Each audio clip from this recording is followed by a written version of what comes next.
Albert Breer writing about the mounting pressure on Joe Burrow. And then Burrow's putting mounting pressure on the Bengals themselves. Breer writing, if you listened close enough to Burrow this offseason, you heard the attendant urgency in his voice. He knows chances at a championship aren't endless. What would another year missing the playoffs mean for Burrow? Well, look, I think we all have to admit it. A big part of this is how would it look and why would they miss the playoffs? Like, if he misses significant time again, like, say, half the season. Last year he played, 9 games, 10 games? That's bad for him. Right. So if he misses half the season because of injury and they thus miss the playoffs, I think, one, we're just going to have to be like, he's injury prone, or his career is not going to be what it could have been because of injuries. And I would hope it wouldn't be the case, but I would wonder, would he contemplate retirement? Because remember that there was thought about that last year. Secondly, if he plays 17 games and looks great, as he did 2 years ago, and the defense just stinks and they miss the playoffs, you're just like, hey, he's still a great top 5 quarterback, but the defense is horrible. And then you wonder, should he ask out? I think there'd be a drumbeat for maybe he needs to leave. He would lose top 5 quarterback status for me. If he did what he did 2 years ago in 2024, leads the league in yards, passing, touchdowns. While I am not a quarterback wins guy, I am a top 5 quarterbacks don't go a half decade without playing a playoff game guy.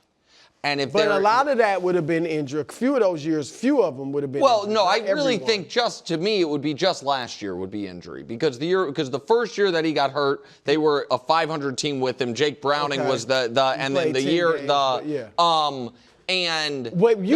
he threw 40+ touchdowns, I didn't say he's bad. But he can't be a top 5 quarterback. I just don't know the instances of, I'll have to check, my Football Reference, of guys that were just locked in to the top 5 because they're an MVP. Okay, well, he isn't. Because they've won a Super Bowl. Okay, well, he hasn't. Because prior to this drought, they always made the playoffs. No, he's done it twice. At some point. Well, I don't know if we always were listing rankings weren't like when Matthew Stafford. I know he wasn't a top 5 He wasn't viewed as top 5, but obviously McVay loved him. Yes. Had faith in him. A lot of people loved him. I think that's kind of my point. If they missed the playoffs this year, I'm totally fine with looking at him the way people looked at Stafford in Detroit. Wow, it's a super talented guy.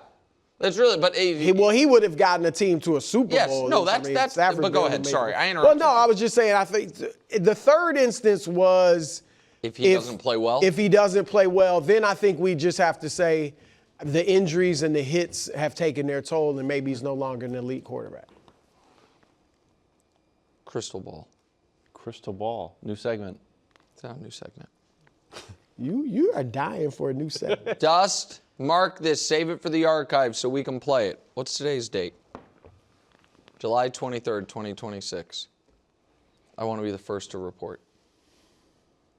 The head coach of the 2027 Cincinnati Bengals, Nick Sirianni.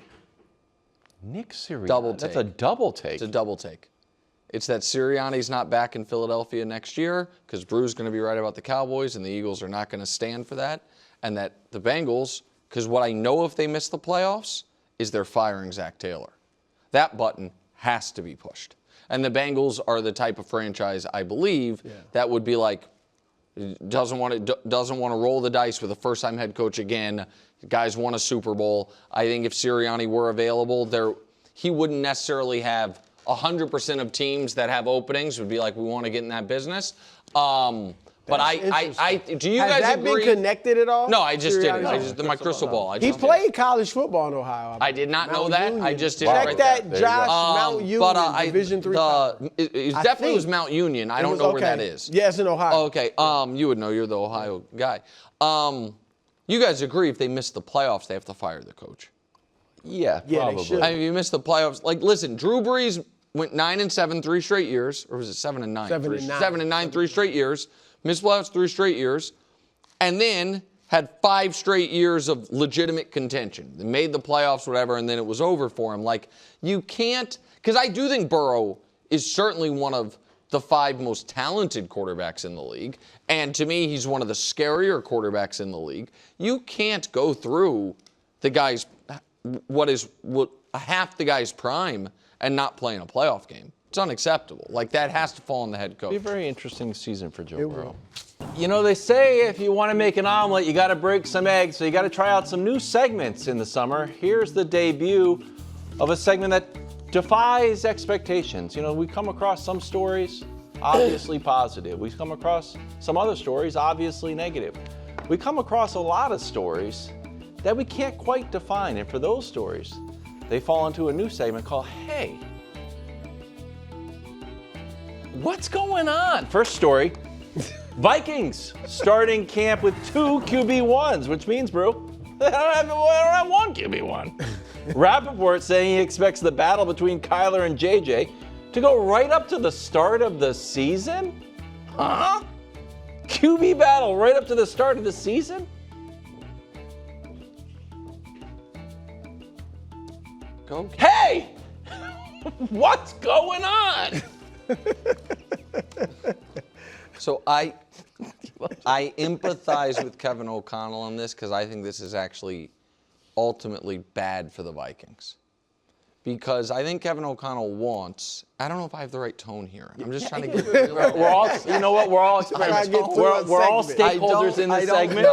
It seems like you're a little stakeholder. down. I'm not It down. seems like you're like I'm too not much down. like, I'm just, well, this is bad. I mean, it's just so I'm 2 just quarterbacks. trying to- No big okay. deal, dude. I think Kevin O'Connell is a complicated system. Kevin O'Connell also is of the belief if a quarterback figures out his system and gets on the same page with him, they have very high ceiling, at least in the regular season. He obviously thinks Kyler's the best option because Kyler almost assuredly is the best option, even if you're low on Kyler like me. So getting Kyler all the first-team reps is objectively what's best for the Vikings. Okay. But J.J. McCarthy was the 10th overall pick and has 10 career starts. And if you don't give him any first-team reps, you are flatly saying that was a wasted disaster of a pick. So you have to, in theory, think that's let him. what's going on? Yes, I think he knows Kyler's the starter. And this is something of a charade that he has to go through, but I think it's actually damaging that they're going through it. So that's what I think's going on. That's pretty good. Thanks. That's pretty good. That's interesting. Look, they haven't done a ton yet. They had the, mini camps and stuff. Yeah. But it would seem to say to me, Kyler hasn't looked as good or maybe picked up that offense as quickly as they expected. Because it seemed like when they signed Kyler, it was like he's going to be the starter. I mean, they didn't announce that, but you know what I mean? That was the general It's clearly feel. the intention, yes. Yeah, and so, again, it seems to say he hasn't impressed them as much as they expected. And so, Ian was just saying he expects it to go on for the entire training camp. I think if one of the guys emerges, if Kyler's just playing lights out and better than JJ, I think he will be the guy. Or what would be best for them, I think you agree with this, would be if JJ played light. Now, that might be a huge if. But if he played lights out, took the job, that would be what would be best for them going forward. Absolutely. But, I expect Kyler to win the job. I think if they're both close, Nick, then you have to start Kyler. Because if he doesn't play well, you can go to JJ. If you start JJ and he doesn't play well and you go to Kyler, that essentially means JJ's done there, if not, I'm probably not in the whole league, but he'd be done there. So I think that's what's going on. With the Browns last year, and I think the Steelers when it was Russ and Justin Fields, the coaching staff tried to keep everything close to the vest. Like, oh, we're not naming quarterback. And then the reporters were like, well, this guy's getting all the QB1 snaps, and then the other guy comes in. And then they would ask about it, like, we haven't made a decision, and then the next day it would be the same scenario. Do you think we're actually just going to get reporting like, oh, no, Kyler's got all the first teams. He comes out on the field first, and then JJ. I think they're going to alternate days. Then that doesn't work. And I think they are doing it this is the old sunk cost fallacy thing I talk about a lot. I think they're doing it in service of we don't want to fully admit the McCarthy pick is bad, which if Kyler had remember they. I understand, but I gotta think Kevin O'Connell had a okay. You're not gonna draft a quarterback 10 overall that your offensive guru coach isn't okay with. they let Darnold go. Yes. So I think they have a lot of organizational equity in J.J. McCarthy, but they're hedging their bet, but they're not going to give Kyler the best possible chance to succeed because I think he needs all the reps. And that's what's going on.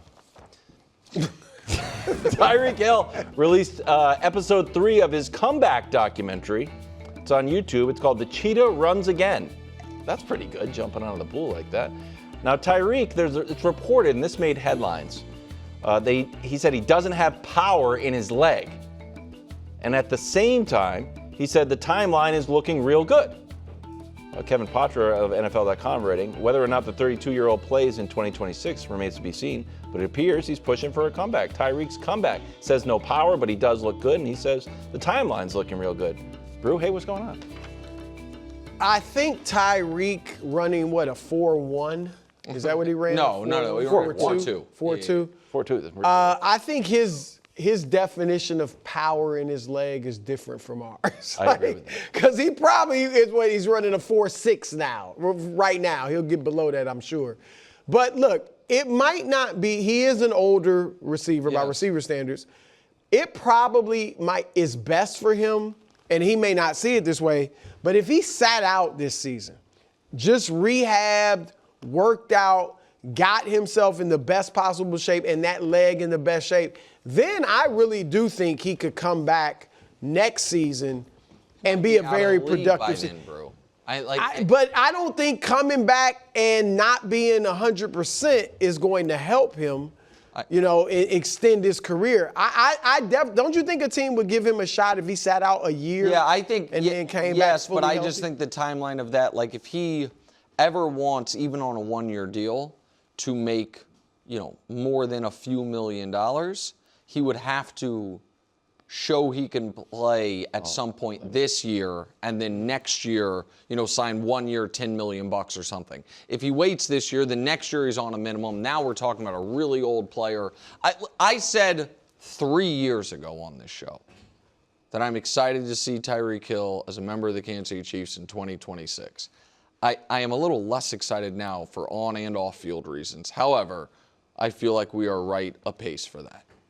I think a late season addition of Tyreek Hill as a, DeAndre Hopkins that you did it with, right? DeAndre was at least in the league. They traded something. They trade DeAndre or did he get cut? I don't remember. But yes, I think they traded a late round pick for DeAndre. But a late season addition where he obviously knows Bieniemy, knows Patrick. Like there would be no, especially because Bieniemy's back, there would be no missing a beat there. I don't know how good a average athletically Tyreek Hill is. You understand? There are plenty of receivers that can run a 4.6 and be awesome. Right. I just don't know that he's one of them. I'm not saying he's not, but I don't think he is. I think it would be surprising to me that if Tyreek Hill, if you remove what made him so special, if it's like, well, yeah, but watch my technique. Greg could tell me if I'm different or wrong about that. He did, and so it was all about his acceleration and just there was a point in time where he was, in my opinion, the single best athlete in the NFL. Mm-hmm. And that injury was not a typical knee injury. It was as catastrophic as it gets. All right, what's going on? Let's check in on the Super Bowl silver medalist Christian Gonzalez. Had a great Super Bowl, but still no deal because Super Bowl gold medalist Devin Witherspoon. Both are repped by the same agency, and the Patriots might have to wait on the Seahawks to sign Witherspoon before they make a deal. And Witherspoon might get $32 million a year. That's what's going on. Are you going to ask me? What do you think's going on? People changing the channel. Seeing what else is on. What? Hey, what's on? Let's see. Because the first things first, my otherwise finger on the pulse topical show is talking about roughly the two great defensive players in one story. The 49th best player in the league. Oh, okay. I'll tell you what. I'll tell you what. Buddy, I'll make a deal with you. We look at NFL top 100. Listen, see where he comes in. If he has, I think they released 49 today. So if he's not on it yet, that's fine. 49. I can't believe you forced this into the show. It's, hey, what's going on? I said we got to break a few eggs. What's going on is nothing. It's a good but not franchise-changing player who is on the same timeline as most first-round picks that are good but not franchise-changing players. That's what's going on. Do you want to say? Brew doesn't have anything on this, I guarantee it. Well, that's the premiere episode of Hey, What's Going On? Worked a little bit. It's a pilot episode.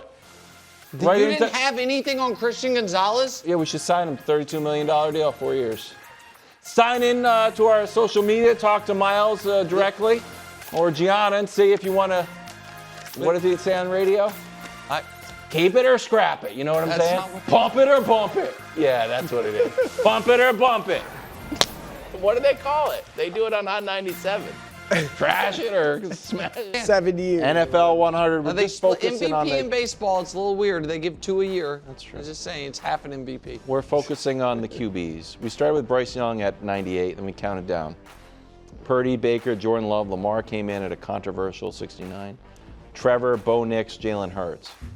Now, Nick assumes that we have these 10 guys still to come. And you guys agree with me? I think we all. We could have a wild card in there, an Aaron Rodgers legend pick.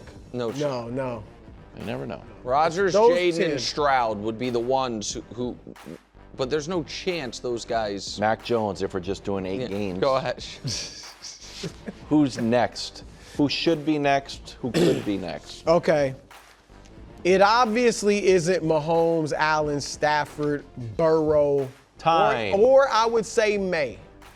I'm not. Okay. Not obvious, but there's one obvious. I'm Those not willing guys, to it's co-sign. not, okay? Then I don't, well, I'm just going to give my answer right now. Caleb. I don't see how you can put, obviously, the guys I mentioned. Drake May was second in MVP last year. It's based on last year, they tell us, right? I don't know how you put him ahead of Goff, Dak. When Dak's healthy, he lights it up every year. Darnold won the Super Bowl. It's a voting quirk, but And right, okay, should so be. maybe it. I guess. this I should guess be, it or you possibly- think let's will do be? should. I Should's think more it fun. will, and it is should to me. So to me, it would come down between Caleb and Herbert, and I think it's possible I'm wrong, but I think they'll go Caleb next. And you're right. You are absolutely right. They don't know Darnold won the Super Bowl if they voted in December, so maybe it's Darnold, but I think it should be Caleb. All right, so I think it. My should is someone I think it has no chance of being. I think it should be Herbert. I would You don't have. think there's any chance that it's Herbert? No, people love Herbert. I think Herbert deserves to be behind Hurts, Trevor, and Lamar. Yeah. For me, so I would have Herbert, around 12, 13. The lowest he can be is 10. I don't think he's going to be. I think the next one is going to be either Darnold or Dak. And Dak, because of being banged up last year, I think hurts him. But Darnold doesn't get the Super Bowl bump. Right. And so my guess is the next quarterback will be Darnold. I think that it is, I'll go a step further. I think it is going to go Darnold, then Caleb, then Dak, then Goff. And then it gets interesting. So you got you think Herbert's going to be what? Was that 6. top 6? Yeah, yes, I do. I mean, he was 7 with the. Lamar is so low, it almost feels like an error. But it could, again, if you just say, giving them the benefit of the doubt, if it was, hey, he was injured or hurt. But Burrow was also, I don't know what argument you're making that Burrow, for this list's parameters, what's the argument? Lamar missed the playoffs, Joe Burrow missed the playoffs. Lamar was banged up, Joe Burrow was banged up. But their regular, Joe Burrow went to a Super Bowl, Lamar's got 2. So I don't know why Lamar was penalized so heavily for having a down year and missing games, and Burrow wasn't. That we're going to still have Burrow as top 5. The Lamar thing almost feels like, I don't know. Who do you think's going to be next, or should be, or will be? If I use Lamar as the benchmark, it should be Burrow. We're penalizing guys who didn't play the full year. Dak played the full year. Goff played. Everyone else had an MVP. Trevor's way too low as well. Trevor was in the MVP race. Trevor won a bunch of games. Trevor's raw numbers are fantastic. That they're not up with K. It's a very strange list. It's not a good list.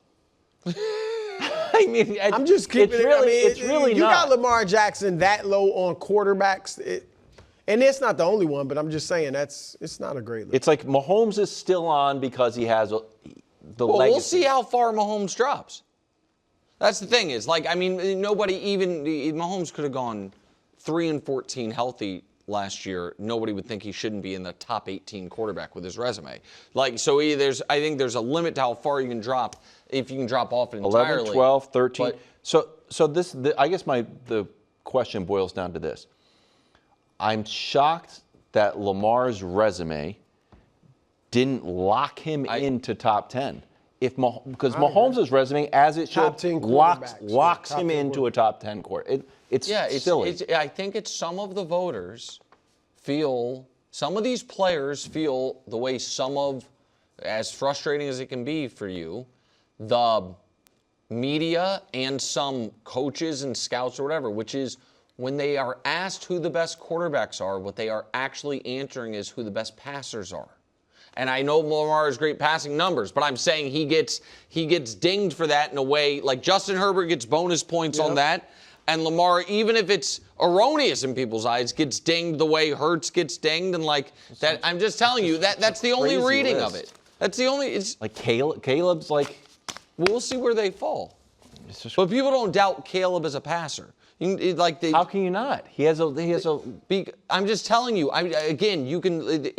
You're trying to make me make a logical argument or something I'm not even agreeing with. What I'm saying is, people don't say, how does Caleb Williams throw the football? They don't say that about him. Maybe they should, but that's never been the knock on him. There's a knock on Jalen. At one point was a knock on Lamar. It's hard to shake. You know what I thought was when I saw this list? A great What? group. Hey, what's going on? Nick got it. You didn't. I put it on a platter for you.